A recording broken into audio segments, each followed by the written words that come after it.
part of the problem with my testicular injury was that my testicles, when they were really swollen, had interrupted the processes of, generating sex hormone. So I had tried topical, I had tried injectable. I ended up getting like all of the associated things that could possibly go wrong with supplementation of sex hormone.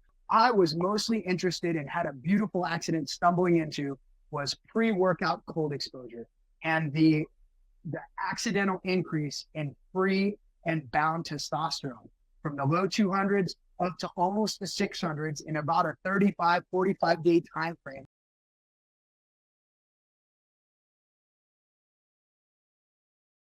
I wanted to ask you to tell me for Instagram, for social media, the story of your injury and recovery.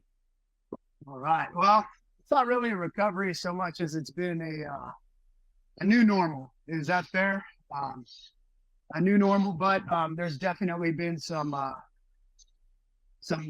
pluses and minuses along the way in the new normal and pseudo recovery. So in 2007, I was working at the fire department, and we were doing something called confined space training, and that's where we simulate a rescue in an area that's not designed for normal human occupancy or work to be performed only in short durations. There was a vertical well simulated prop, and it was about 30, 40 feet deep. It's cylindrical in nature. And I was being lowered in off a tripod from the top into the bottom to get a dummy out, lash him into a thing called an LSP harness, and then hook him into my rescue stuff and go back up and take him to the surface, all the while with air monitoring and atmospheric checks and all the 9 yards for personal protective equipment. Anyway, long story short, I was on the mechanical advantage devices being lowered down into the well, and some type of malfunction took place up top. I don't know. I wasn't there on the top side. All I know is I free fell 25, 20, 23 feet. I don't know how far it was, but it was fast. It was instantaneous. And next thing you knew, the belay or safety line caught me, and it was attached at my pelvis and yanked me up with all of my free flowing body weight. And in the fire service, we don't use dynamic or stretchy ropes like a rock climber would to lessen the shock load. We use a thing called static lines. And those static lines are going to be the probably the culprit here, into which the all of the energy was then transferred into my groin, including my genitalia. Twig and berries were smashed up pretty bad. I was bruised up really bad, all in the pelvic region, and suffered what ultimately was diagnosed after going to, it felt like a dozen different doctors throughout the state of California navigating workman's comp. Something called a saddle injury, and into which I had left-sided pudendal neuralgia. One doctor at University of San Francisco was the one that finally, he's probably passed now. His name is Dr. Weiss. He was like 95 years old, still practicing old school medicine, put his hands on people, touched me. He didn't just stand there and with a computer and do stuff, did a full exam and nailed it within about 5 or 10 minutes, and did a couple of nerve blocks. I went to him 4 or 5 times, and but I still had the suffering of erectile dysfunction related to neurogenic problems. So there was no blood flow issues. There was no actual mechanical issues. It was all neurogenic in nature. Sorry, doc. We just got done with class grappling here in Camarillo Jiu-Jitsu, part of Vitruvian martial arts here in Visalia. I'm a purple belt under Mark Delacruz, and man, it's the best thing ever. But with all of that, I was returned back to work, but still suffering all kinds of different pain and problems. I started my jiu-jitsu journey after doing like striking and Shotokan and Krav Maga and whatnot with Mr. Delacruz here, Professor Delacruz. And I noticed like I was so sore, I was aching sore. And this was late 2018, early 2019. And then COVID hit. And we were kind of like stuck, if everybody remembers the hell of social isolation and just kind of hang out. And a lot of people found respite searching the internet for things and doing research or ebooks or whatever. Well, I was very much involved with jiu-jitsu at an entry level and falling in love with it deeply. And so me nerding out, I started researching like how to recover faster in jiu-jitsu, because we were doing like speakeasy jiu-jitsu in people's backyards and things where because the gyms were all closed down. Anyhow, I stumbled across the Japanese study, the 1991 Japanese study, and because I typed in like jujitsu or judo recovery things in Google, and this study popped up about Japanese middle-aged men being exposed to cold water prior to working out, and their testosterone increase. It just so happened to catch my eye very hard because most young guys aren't. I mean, unless they're bodybuilders or have body dysmorphia or something, they're not worried too much about testosterone because you're healthy, you're in your prime, so to speak, and it shouldn't really be something that's vexing you if you're a good BMI and you have a good diet, and you're not suffering from one of the aforementioned things possibly to go along with some other stuff. Excuse the sweat wipes, but part of the problem with my testicular injury and neuralgia was that I suffered with chronic hypogonadism. And they thought it was because of probably some compartment syndrome in my testicles when they were really swollen, had interrupted the processes of, generating sex hormone. So I had tried topical, I had tried injectables, I had gone and all of this medically monitored. Like I'm not getting deer antler velvet from Tijuana or anything crazy. Like this was all, sanctioned through allopathy and a good doctor, making sure that I was doing it the right way, not getting thrombocytopenia or these other things. But God, I was such an asshole. All I wanted to do was fight everybody. All I wanted to do was beat on my chest. All I wanted to do was chase women around or whatever, chase the woman I was with around at the time. And it just was not for me. I ended up like increasing in dose at the advice of my doctor at the time to try and figure out like what was going on to see if it would help or maybe kickstart something. I ended up getting like cholestasis and right upper pocket pain and all of the associated things that could possibly go wrong with supplementation of sex hormone, specifically testosterone stickionate. So I got off it. I was like, oh, cold turkey. This is not for me. I don't like it. It's just not that I did but like I wanted to just like punch holes in everything. It just aggravated work. And you can't do that when you're bedside with a patient as a paramedic, have a really short fuse. It's just the roid rage is real. It really is when you're in those levels that are not built for you and you're out of your homeostasis and you're not being controlled with the other checks and balances that your body naturally does with elevated sex hormone. You're going to have more binding hormone, all of the other coenzymes and factors that help level it off to make it natural and normal. Well, that definitely wasn't that. I know I'm kind of going back and forth because I'm probably mildly hypoxic from being choked to death a few minutes ago. You're doing great. Japanese study. So it was a winter time when I stumbled upon it. It must have been late March, early April, right in the beginning stages of COVID, 2020. And I had a pool at the time, and it was a saltwater pool. And in Central California, not only does it get unseasonably hot, much like where you're at right now in Arizona, but it also gets really cold in the wintertime, down into the teens and 20s on a regular. So I just started jumping in the saltwater pool and hanging out in there for 5 or 10 minutes, reading on the study. And, you start getting these bits and pieces on social media, cold bath and stuff like that. But I noticed that my labs later on were much elevated as compared to the ones I sent you, where it showed chronically low at the beginning. And then maybe, I don't know, it was like a few months later, they were way up. And my doctor was like, see you later, man. My doctor was like, hey, what are you doing? Are we really, where are you getting this from? I told him I'm not doing anything except going in cold water before I go to jiu-jitsu. He's like, well, why aren't you doing it after jiu-jitsu? And I'm like, well, because I read this study in Japan about this. And then I looked at the Japanese culture, how they would take like their warriors or their fighters and stuff and put them in under cold waterfalls. It's like a name for it. I forgot what it is off the top of my head, but it's a cultural tradition for those involved in martial arts to go and bathe regularly under a cold waterfall. And they do it like all the time. Gosh, I can't remember the name of it, but there's pictures of guys, they're wearing the bandana. You think of like the Karate Kid bandana, so to speak, and they're standing there in their gi in this freezing water, and it's like a rite of passage. So this is something that culturally has been appropriated, I think, by us in Western society because somebody somewhere along the way wondered, hey, my ancestors possibly were doing this, and these were bad mother truckers kicking everybody's butt up and down, in feudal Japan or whatever. I wonder why they were so big on this. And, and I'm sure that's where the roots of that study possibly came from because of that cultural norm that's there in a part of what it is to essentially become a man. In a lot of the Asian and Southeast Asian countries, they all practice martial arts regularly and frequently. Not to stereotype at all whatsoever, but so I fell onto that study and I started doing that regularly.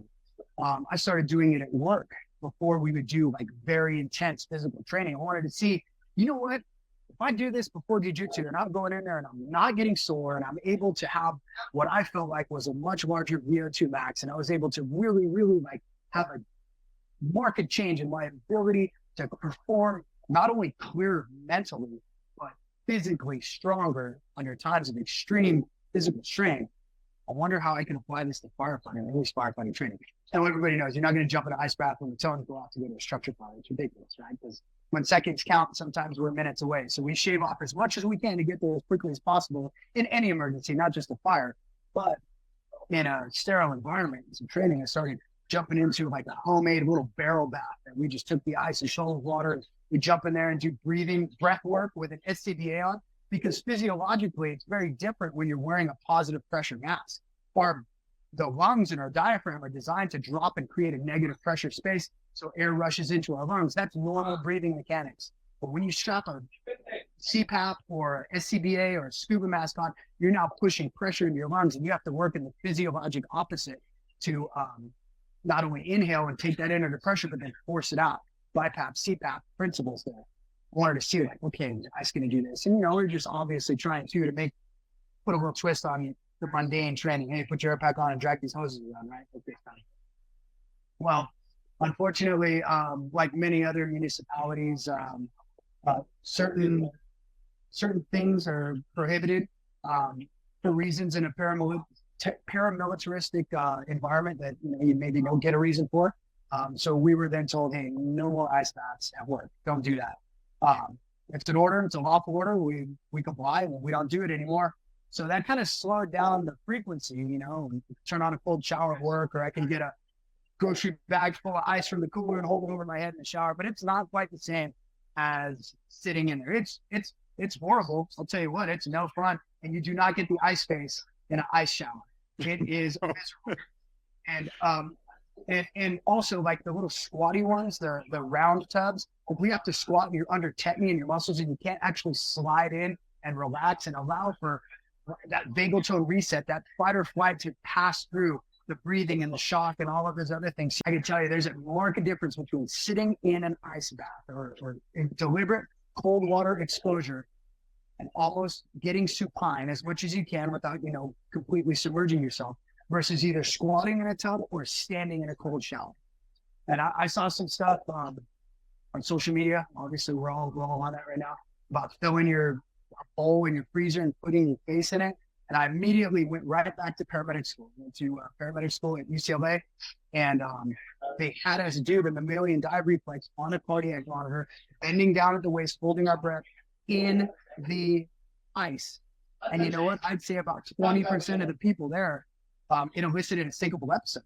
They passed out because they're shocking their nervous system. They're holding down, they're bearing down, they're increasing vagal tone, which we all know creates bradycardia and hypotension, and they're bending at the waist. So I don't know. Anybody that asks me about, hey, why don't I just put my face in a cold bucket of water? I'm like, well, I think that's a dangerous thing. You pass out in your kitchen and maybe strike your head and get a head bleed or any of the other stuff. See what it can. I have yet to meet Dave Ashbury in a moment where I could ask him how he does his breath work when his face buried in a bowl of ice water. I mean, I would guess it's a snorkel. That's the only way I can do that. That's right. He leaves that part out when he posts, I guess. Yeah. So pretty much that's what happened. We started messing with that. And then I was at jiu-jitsu, and everybody knew that I liked to jump in a Rubbermaid trough full of ice, and everybody thought I was kind of a kook. This guy's a weirdo, whatever.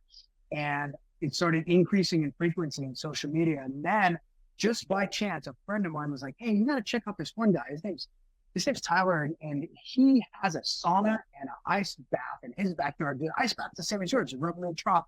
And you go from the sauna to the ice to sauna to the ice. And it turned into this beautiful business that he has with Firefighter and Ice in Visalia, California.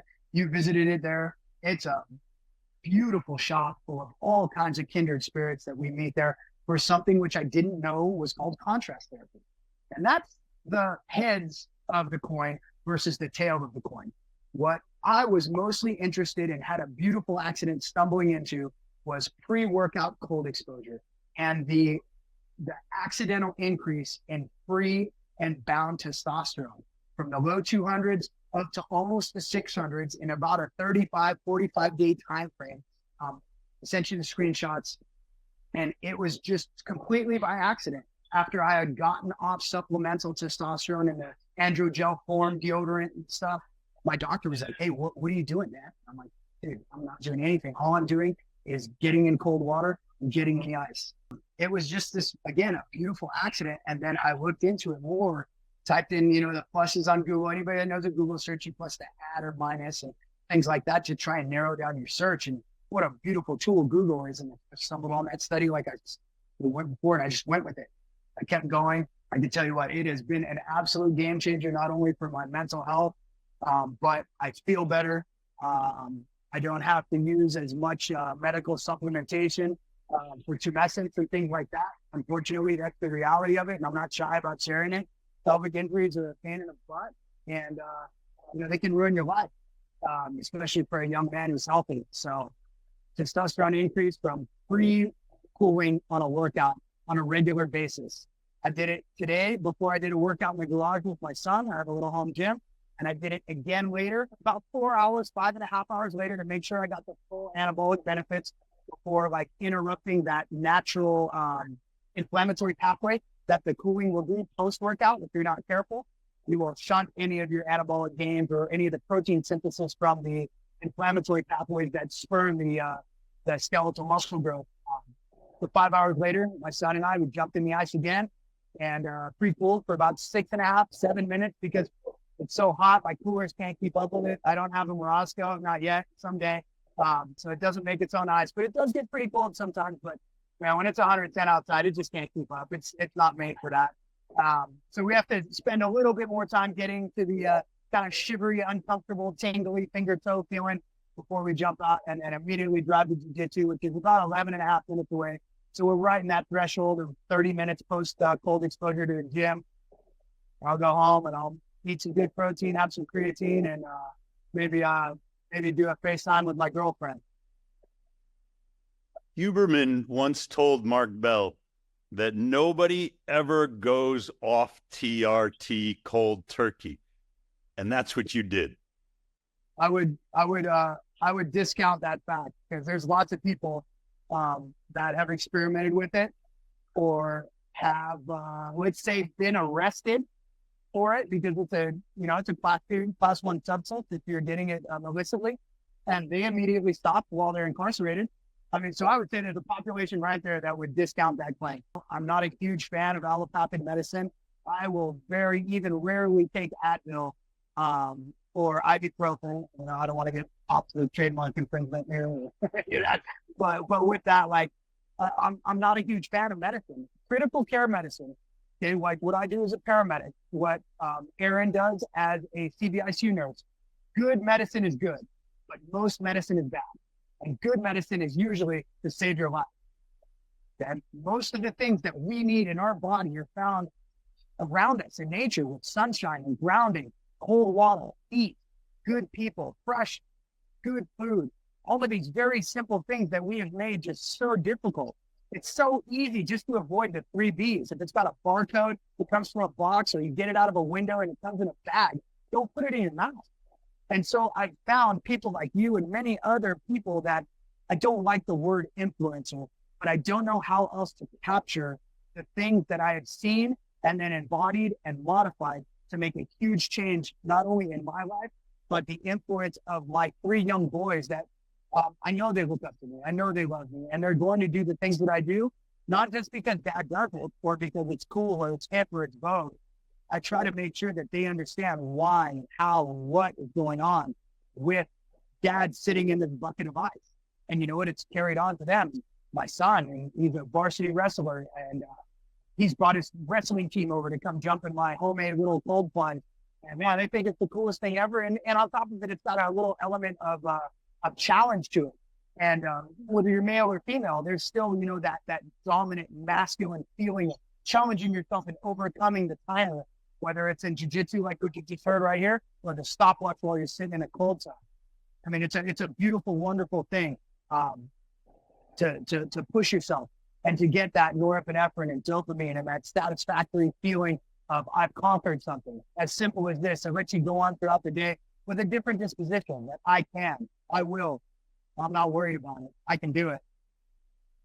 So it sounds like your boys are off to a good start. There's so much more information available to them, now at a young age than we ever would have had when we were their age. I had to unlearn a lot of things in order to come around to the point of view I have now. But your fire department still behind the curve? You know what? Those are decisions that are made by the guys above me. It's above my pay grade in administration to allow or disallow certain practices based off of, whatever information is out there. If you were to type in right now, cold plunging dangers, the first thing that pops up is an American Heart Association. I want to say it's not even a study. It's just a point of contention that it could shock you into some type of cardiac event. And, we get medically monitored. Next week, we have our annual department NFPA physical where it's a stress-bound treadmill test, full set of labs, cancer screening, a meeting with a nurse practitioner, a physician's assistant.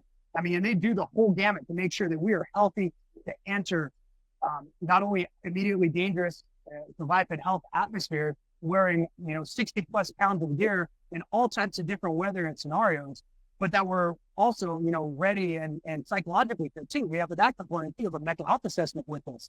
And I have told many of the guys with me and ladies too about its benefits and how I feel afterwards, not to include the repetitive trauma that we witness being first responders, whether you're a EMT, paramedic, police officer, nurse, firefighter, flight medic, flight nurse, any of those people that soldier, immediately and regularly inject yourself into the worst situation another human being could be experiencing and try to make it better. Whatever that job description is to make it better, you have a compounding amount of psychological distress that builds slowly within every person that repeatedly is put into those situations of their own volition.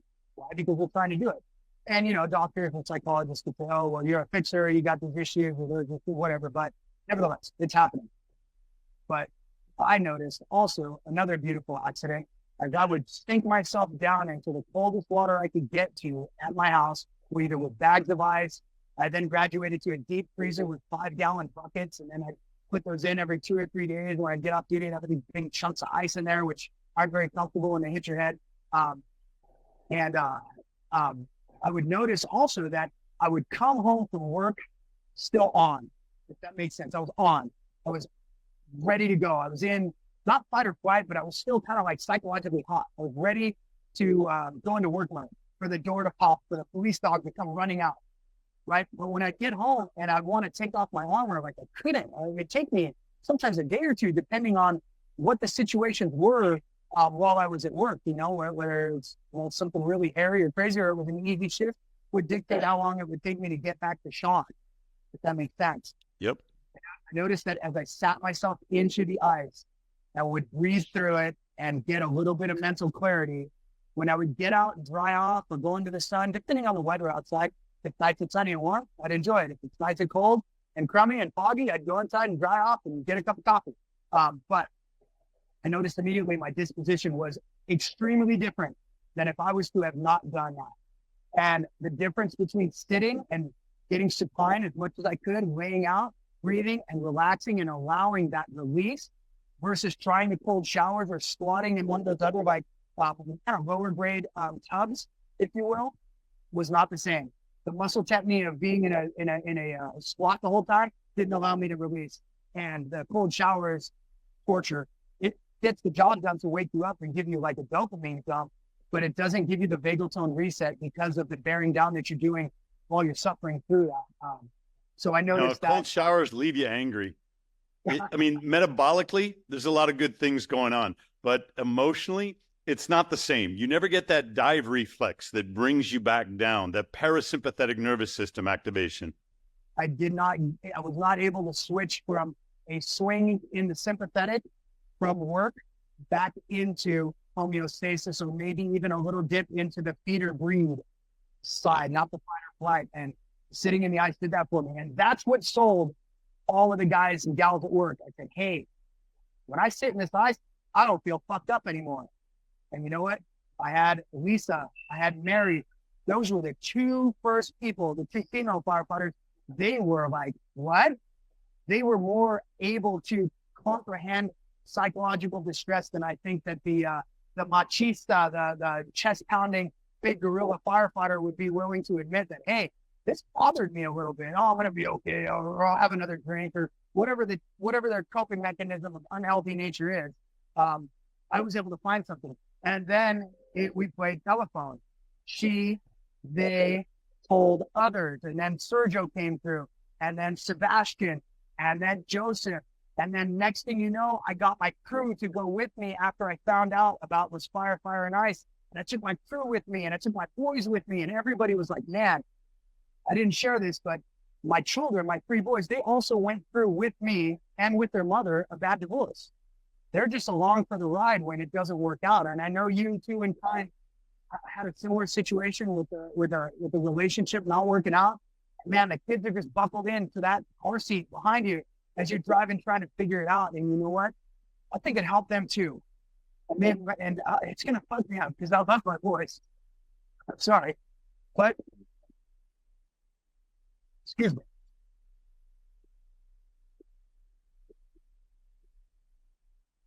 All this gave me something to kind of look forward to. When co-parenting was going bad, when I was having a shitty conversation on talking parents, or my lawyer gave me bad news or something, you know what I knew? It was as simple as filling up that tub with 3 bags of ice from Target, and it would reset me, and I would get back to center. And I think that's why my boys did it with me too, because I told them how good I felt afterwards. And I didn't say it's because of, like difficulty in co-parenting or the situations that we both put ourselves in that they were a party to. It was no fault of their own whatsoever. They tried it too, and I noticed they still do it. You saw an Instagram reel today. My youngest son, he's in 8th grade. He brought his summertime friends over to the backyard and challenged them to a cold plunge, and they were jumping in and out and having a good time. And they all felt great afterwards, and they all skipped, hopped, and jumped over to In-N-Out Burger and got some fries and ice cream shakes to dip it into. And it was just a great little challenge that the boys had, and it was healthy and it was fun. And obviously it was supervised by me. I wouldn't recommend anybody really cold plunging or having their children cold plunge or sauna or spa, unsupervised, because of the changes in their ability to tolerate those extremes.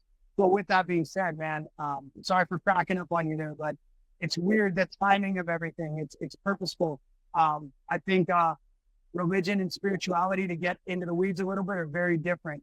But spirituality in me is very deep. I don't like the dogma of organized religion too much, but whoever it is up there, whatever it is, we can all agree that there's a soul, and we go somewhere when we leave here. We just fight over how to get there.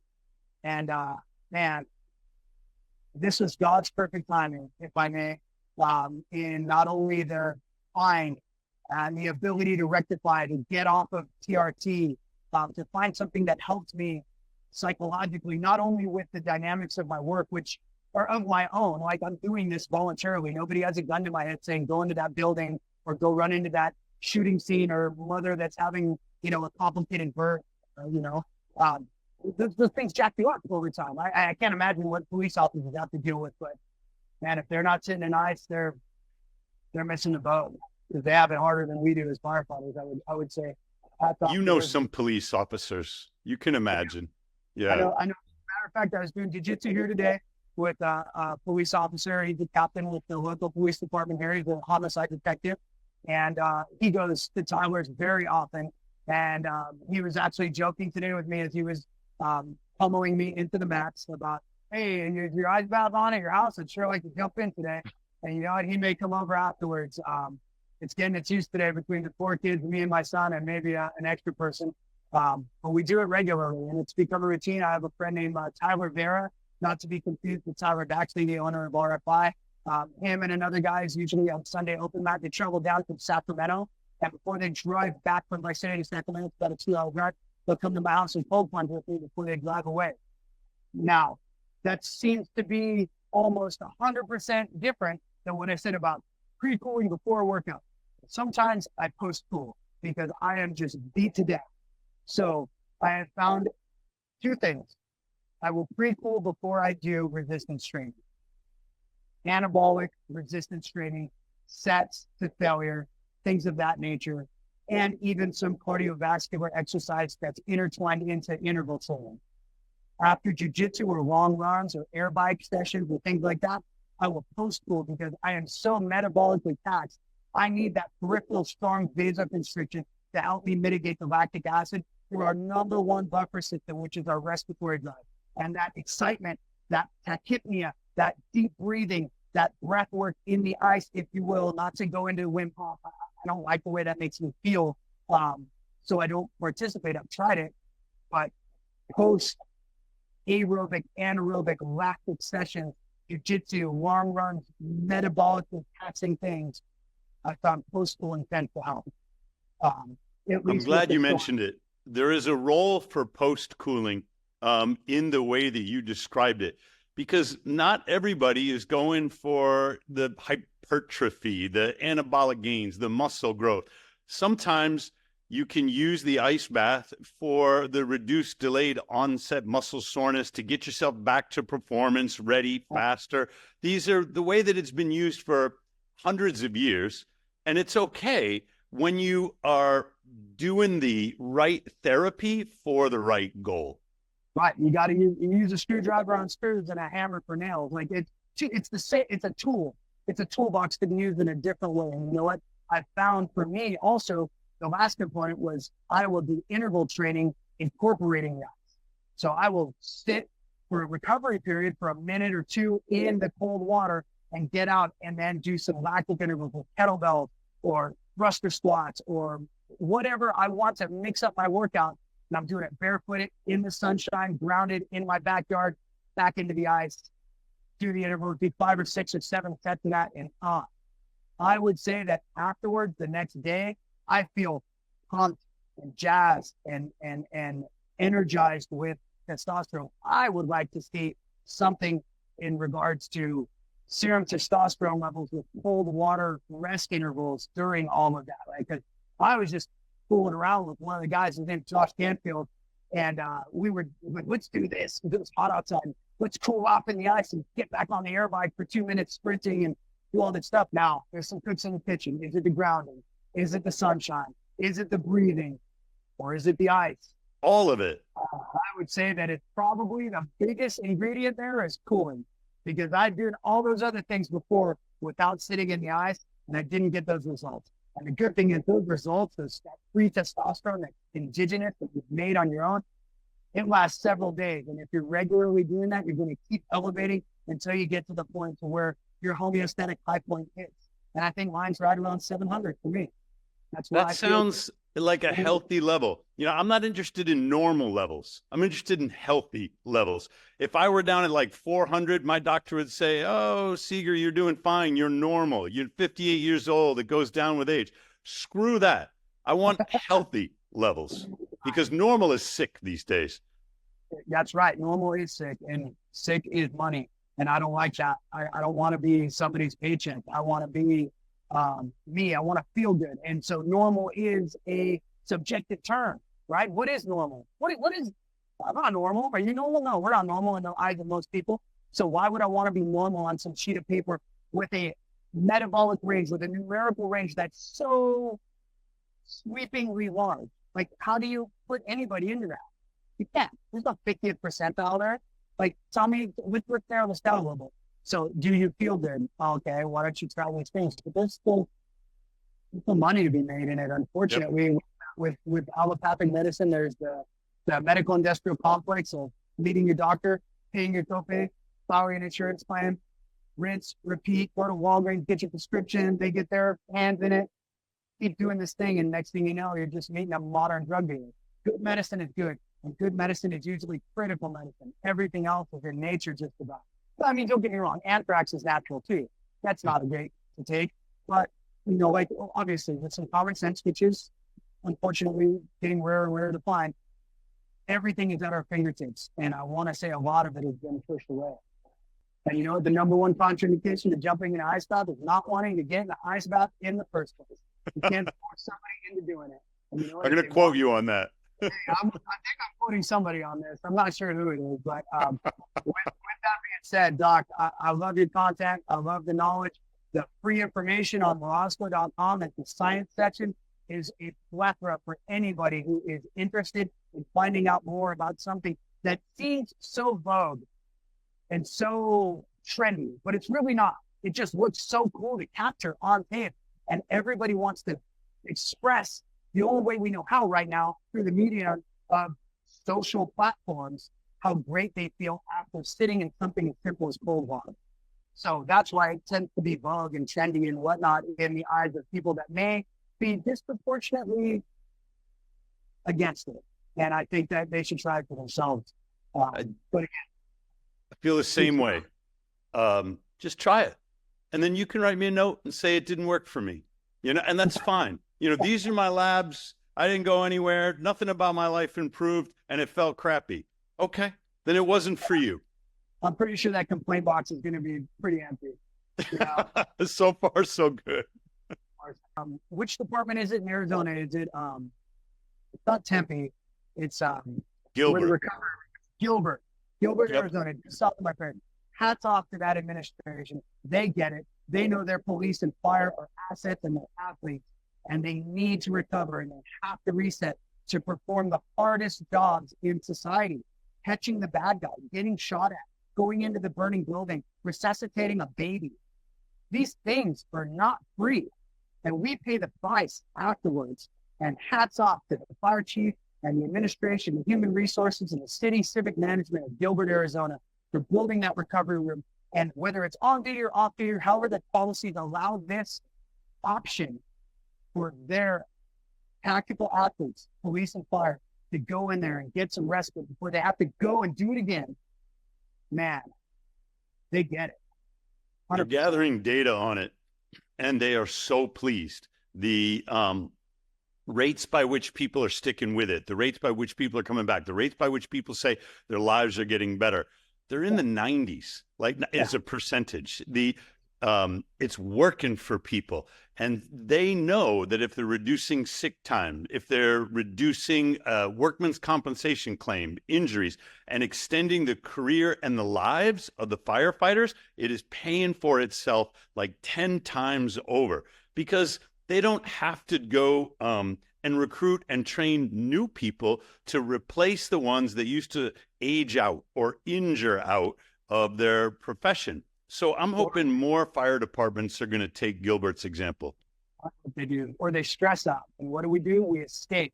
We look for what we are missing somewhere to go somewhere else to find the exact same thing, whether it's in relationships or work environments or whatever. Firefighters and police do that all the time. We are rolling stunts sometimes when we have PTSD because we're looking for that new mission, that new hope. Not to quote the episode 4 of Star Wars, but we're looking, we're searching, we're grabbing for something different. So we start over, we work for probation, and we do all this just to find ourselves in the same thing. And maybe all we needed was an administration that is on the cutting edge of rest, recovery, respite, and therapy out of the normal modalities, because clearly they're not working. They're antiquated, and there's other things out there that are subclinical that seem to be in the 90th percentile of subjective rate of return of positivity. I'm a fire captain. I got 20 years of experience with 23 years of experience in EMS. And you can poll pretty much anybody in the region. I probably ran some of the worst darn polls. I'm not proud of it. That people can put a finger on a pulse in. And I've been luckily not slipped down the slope or like suicidal ideation or any of the other like woo difficult things. But PTSD is another thing, and it manifests differently in different people. And to mine, it probably ruined my marriage. And you know what? If building a recovery room and letting your guys sit, with red light therapy and a sauna and an ice pool, saved one marriage, man, it's worth it. You just designed it. You hit it exactly. Those are the technologies that go. I'll introduce you to Rich Ganley. He calls it the recharge room. He's put together all these different components because they work better that way. Yeah, and you know what? Hey, peanut butter is great, and so is jelly. When you put them together, man, tell you what, ain't nobody discounting that. Unless you're allergic to peanut butter, then I guess you don't experience it. But with that being said, Doc, Had a pleasure talking to you. It's always Thank you, Sean. great watching your stuff, and look forward to seeing you soon, and so does Aaron. Talk to you soon. Adios.